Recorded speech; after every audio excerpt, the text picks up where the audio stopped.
سلام آقا، حالتون چطوره؟ گنجک هستم. امروز اومدیم هم دیگه بریم یه ویدیو دیگه بگیریم. امروز اومدیم با یه آموزش حدود 3-4 دقیقه‌ای، شاید هم کمتر، نمیدونم، ولی میدونم که خیلی به دردتون میخوره و خلاصه اومدم بهتون بگم که قرار بریم بهتون یاد بدیم که این ترکیبه بچه ها، این ترکیبه این ترکیب زیبا اسالت نایف و دیل زیلات رو با هم دیگه تستش کنیم و آموزش بدیم. اما قبلش لایک، کامنت، سابسکرایب نه حتما زنگوله رو آن کنید. بزن بریم سراغ ویدیو. لیتس گو. اولین کاری که میکنید زیلات دیگه اگه دوست دارید باید بریم فولش کنید. اینجاش دیگه به من رب نره. آموزش اسالت نایف گرفتن کسایی که زیلات دارن و اسالت نایف ندارن واقعا خیلی ضرر کرد به دوستان.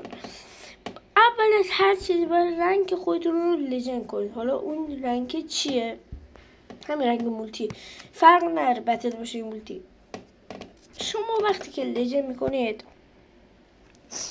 بازی میکنید یه سری تیکت ها بهتون میده. هر دستش 50 تا بده، 100 تا بده. خوب بازی کنید 100 تا بده، بعد متوسط بازی کنید 80 تا بهتون بده. این یه همچین چیزی.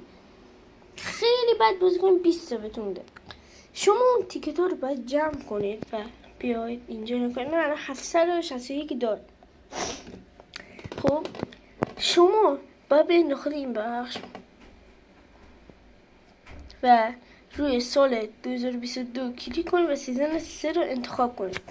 این سیزنی که انتخاب کردید داخل بخش مولتی پلی اینا هیچ فرق نداره بچه. بخاطر یه الکی نوشته بیار ام پی.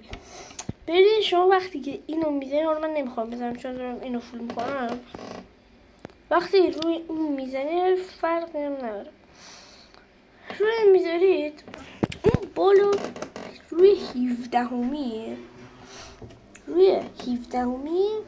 شما اسالت نایف رو بهتون میده.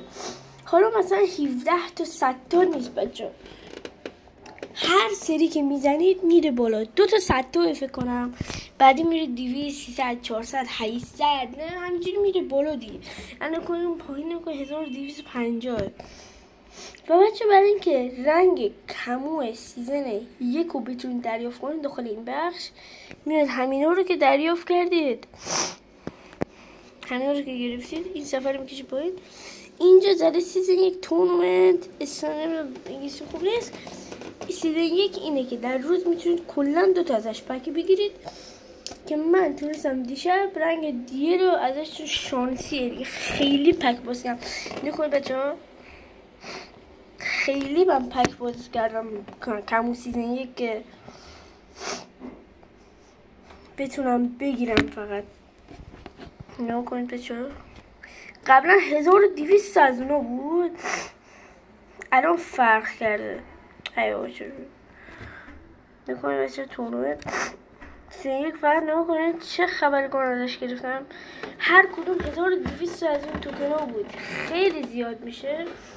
بالاخره تونم پیش فامیلم دیشب در بیارم و خلاصه که خوش گذشت. مرسی که تا اینجا ویدیو همراه بودید. اتفاقا یه گیم پلی جذابم براتون گذاشتم که حتما تا آخر ویدیو گیم پلی تماشا کنید و این ست خفن اسالت نایف و زیلات رنگ سیزن 1 رو با هم دیگه داشته باشین. دمتون گرم. مرسی که تا اینجا آموزش ما همراه بودید. لایک کامنت نکردید، لایک و سابو بزنید حتما لایک رو بمال که بریم بالا. یه روزی شاید معروف شده بس کجا معروف. الان علیزی که چی فکر میکرد که مثلا میتونه معروف بشه، شاید ما هم معروف شده. دمتون گرم. فعلا خدا نگهدار. سمان چشم او آینه یکی